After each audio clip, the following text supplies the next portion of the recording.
Are you ready? Let's talk digital. Bonjour à tous et bienvenue sur le podcast Digital Feeling. Je suis Elodie Chenol et j'accompagne les CEO à travailler leur personal branding et celui de leur marque grâce au digital. J'ai pour ambition, à travers ce podcast, de répondre à toutes vos problématiques concernant le marketing digital. Pour cela, si vous avez une question, rien de plus simple, vous m'envoyez un message sur LinkedIn en privé et j'y réponds lors d'un épisode. Les questions peuvent tourner autour du personal branding, du B2B, de la plateforme LinkedIn, mais aussi des autres réseaux sociaux, de toutes les problématiques que vous pourriez avoir concernant votre stratégie d'entrepreneur et comment améliorer votre visibilité et surtout générer plus de ventes. Si je n'ai pas la réponse à votre question, j'irai chercher pour vous les experts du domaine pour vous produire un épisode qui répondra à cette fameuse question. Bonne écoute! Bonjour à tous et bienvenue dans ce nouvel épisode de Digital Feeling. J'avais envie de vous partager aujourd'hui une réflexion qui est nourrie par beaucoup d'interrogations d'entre vous et j'avais envie d'y répondre évidemment à travers un épisode. L'interrogation majeure, elle est assez générale mais elle est assez surprenante, c'est est-ce que l'intelligence artificielle va remplacer l'homme ?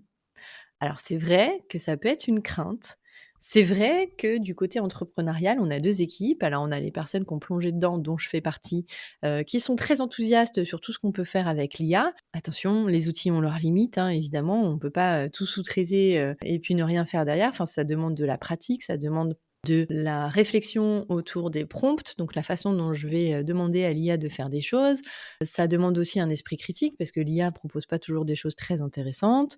Ça demande d'étudier plusieurs solutions. Bref, il y a quand même du travail autour de l'intelligence artificielle. C'est pas un outil qui vous tombe tout cuit et qui fait tout pour vous. Si vous pensez ça de ChatGPT, arrêtez tout de suite. Vous allez vous planter. ChatGPT, il est très bon sur plein de choses. C'est pas le meilleur pour autant, mais c'est pas lui qui va vous remplacer. C'est vraiment, moi j'ai tendance à dire, je le répète souvent, mais c'est votre assistant qui vient d'arriver dans votre entreprise. Il est très très bon dans ce que vous allez lui demander. En revanche, il a aucun contexte.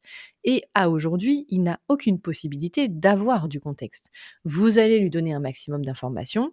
Il va traiter ces informations, mais pour lui, un mot égale un autre.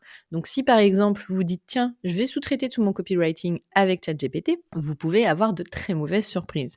De très bonnes aussi, évidemment, ça reste un outil très pratique, mais si par exemple vous faites un post un peu long et que vous lui dites rédige-le-moi un peu plus court, il va potentiellement, comme il n'a pas ce contexte, retirer des mots qui étaient importants pour vous ou qui étaient importants pour la bonne compréhension du post, en tout cas avec votre angle à vous. Donc vraiment, avec des pincettes, l'intelligence artificielle, c'est fantastique, ça permet de faire plein de choses, mais il y a des limites de l'outil. Et donc à la question, est-ce que l'intelligence artificielle va remplacer l'homme dans le monde du travail de demain ? On a vu, évidemment, on a été bercé par des films de science-fiction qui étaient assez affligeants sur l'intelligence artificielle. Moi, j'ai grandi avec Terminator, donc ça m'a un petit peu traumatisée. Il y a eu iRobot, Her, enfin Ex Machina, voilà. Il y a vraiment beaucoup de films qui sont très négatifs autour de l'intelligence artificielle et pour aller plus loin, l'intelligence artificielle dans des robots humanoïdes qui se disent que finalement l'homme, ils ont plus besoin de lui et donc on va se passer de lui. Ça reste de la science-fiction, ça reste nourri sur des craintes qui sont des craintes profondes de l'homme. Donc je ne dis pas que c'est pas possible, mais en tout cas, on n'a pas de preuves, on ne peut pas de toute façon avoir des preuves prédictives de ce qui va se passer. Ce sont des scénarios catastrophes, tout comme la fin du monde, tout comme plein de films qui jouent sur les scénarios catastrophes pour générer de l'audience. Ça ne veut pas dire que ça n'arrivera pas. Néanmoins, est-ce qu'il faut s'arrêter à ces scénarios en se disant « oui, mais c'est du coup comme ça que ça va se passer ?» J'en suis pas convaincue. Donc dans le monde du travail, dans le monde de l'emploi, il y a déjà des expériences qui sont faites et notamment il y en a une qui a été réalisée avec des médecins. Alors je ne sais plus dans quel pays, mais ils avaient testé l'intelligence artificielle et les médecins pour donner des diagnostics.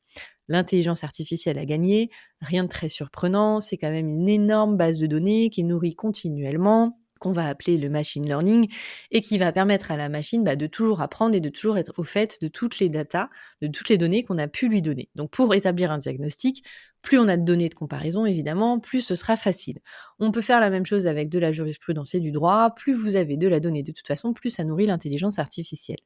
Et donc, dans cette expérience qui a été menée avec des médecins et l'intelligence artificielle, il y a eu 3 pans de cette expérience. Donc, le deuxième, c'était on va mettre de l'intelligence artificielle en combinaison avec le docteur. Et bien là aussi, les résultats étaient moins bons, puisque le docteur influençait l'intelligence artificielle a priori, ou en tout cas ne prenait pas en compte nécessairement son avis, et ça donnait des diagnostics qui étaient moins bons que si l'intelligence artificielle était toute seule.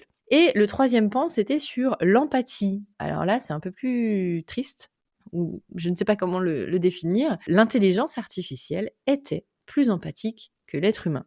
Il y a 1000 explications à ça. C'est que l'intelligence artificielle n'a pas de sentiments, par exemple, et donc elle peut générer du vocabulaire qui va sembler plus empathique par rapport au client. Le client sera d'ailleurs touché parce qu'en fait, il y aura eu de la politesse, il y aura eu des mots qui ont été importants pour lui.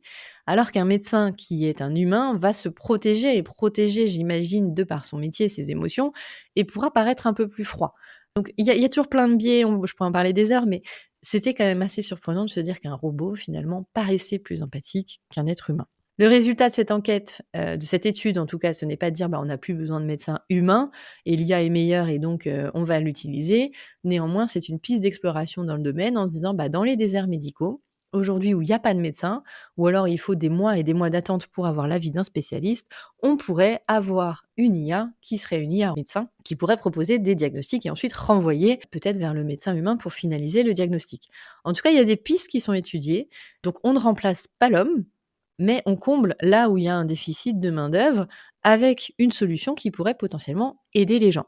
On en pense qu'on veut, je dis pas que c'est bien ou que c'est pas bien, mais en tout cas, c'est une piste possible. Il y a eu un autre débat récemment avec une appli qui s'appelle e-Avocat, qui est passée au JT parce qu'en fait, la personne a repris tous les textes de jurisprudence. Je sais pas si c'est un avocat lui-même, mais il a repris tous les textes de loi, tous les textes de jurisprudence, etc. Et il a développé une application qui proposait de vous aider dans vos soucis juridiques en se reposant sur tout cet apprentissage. Les avocats ont dit non, c'est pas possible, on peut pas faire ça. Moi, je vois un intérêt pour le commun des mortels. C'était 65 € l'application. Aller chez un avocat, ça peut être un peu plus cher, voire beaucoup plus cher. Après, vous avez des consultations gratuites en fonction des domaines, etc. Mais donc, ça permettait d'avoir accès à du conseil juridique assez facilement, de chez soi, avec une application, etc. Donc moi, je trouvais qu'il y avait un réel intérêt sur cette application. Après, c'est comme pour avec les médecins, il faut évidemment qu'il y ait un humain derrière qui puisse reprendre le lead sur ce qu'aura proposé l'IA pour aider la personne à aller au mieux, à faire au mieux en tout cas, parce que quand on a des problèmes juridiques, voilà, ça peut être très long et on a besoin de conseils.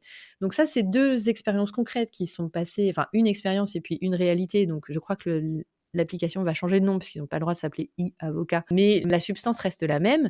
Il y a des métiers pour lesquels on a énormément de données et la machine, donc l'IA, que j'appelle la machine, a besoin de beaucoup de données pour pouvoir être efficace. Donc plus vous avez des métiers avec des données, plus la machine sera efficace. Et c'est d'ailleurs ce qui a été le cas récemment encore dans le domaine de la médecine, où une intelligence artificielle a découvert un nouvel antibiotique. Je ne sais plus ce que ça soigne, mais c'était pas arrivé depuis 65 ans.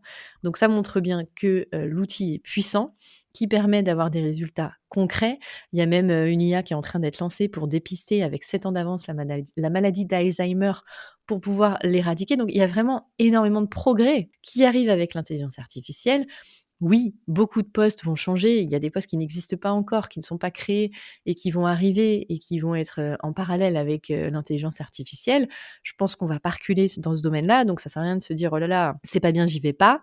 Je pense qu'au contraire, il faut être curieux sur ce que propose l'intelligence artificielle et se demander comment on peut travailler avec elle. Évidemment, il y a des biais, il y a des entreprises qui licencient et qui prennent l'argument facile de dire: «C'est à cause de l'intelligence artificielle, on n'a plus besoin de vous». Ces gens-là, ils vont s'en mordre les doigts à un moment donné parce que l'IA ne va pas tout remplacer. Néanmoins, on va pas se voiler la face. On est dans une révolution technologique comme on l'a connue il y a un siècle avec l'industrialisation des machines. Là, c'est l'industrialisation des processus et l'automatisation avec énormément de données. Donc oui, nous sommes en train de vivre une révolution technologique, mais plus on sera curieux de comment ça fonctionne, plus on sera curieux de savoir comment travailler avec, et plus on aura de chance de créer un futur avec des emplois plus stable. Je ne sais pas si je vous ai rassuré ou fait peur avec cet épisode. L'idée, c'était de vous exposer un point de vue, en tout cas qui est le mien et qui n'engage que moi, sur ce que peut proposer l'IA. Moi, je suis convaincue qu'on est dans une ère de progrès, un progrès qui va être phénoménal, peut-être très rapide, et c'est ce qui peut faire peur.